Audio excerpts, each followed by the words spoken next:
ఇక మనకు పెరుగు నవ్వినట్టు తెలియని వాళ్ళు ఎవరు ఉండరు. ఎందుకంటే హిందువుల పక్షాన పోరాడే వ్యక్తి, అదేవిధంగా ఏ హిందూ బంధువుడికి కష్టం వచ్చినా నేనున్నా అంటూ భరోసా కల్పించే ఒక మంచి నాయకుడు.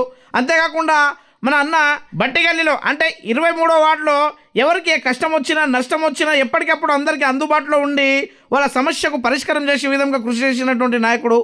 అదేవిధంగా ఆన్లైన్ సెంటర్ పెట్టి అక్కడ మనకు ఏదైతే అనేక మందికి ఆన్లైన్లో ఎలాంటి సమస్య వచ్చినా, అదేవిధంగా కూపన్ కార్డులు కావచ్చు, క్యాష్ ఇన్కమ్ కావచ్చు, ఇంకా ఏదైనా అప్లై చేయడానికి తను ముందు ఉండి వాళ్ళ సమస్యకు ఈ విధంగా పరిష్కారం చేస్తూ వాళ్ళందరి యొక్క మన్ననను పొందినటువంటి నాయకుడు.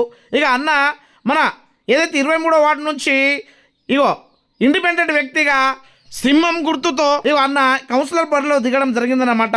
అందుకే ఈరోజు ఆ గల్లీలో ప్రతి ఇంటింటికి గడప గడపకు తిరుగుతూ నన్ను ఓట్లు వేసి గెలిపిస్తే మన వాళ్ళను అభివృద్ధి చేస్తా, అందరికీ మోడర్న్ వాడుగా తీర్చిదిద్దుతా, మున్సిపాలిటీలో కొట్లాడి ప్రతి సమస్యకు పరిష్కారం చేసే విధంగా కృషి చేస్తానని తెలపడం జరిగింది. ఓటర్ మహాశయులు కూడా సానుకూలంగా స్పందించారు.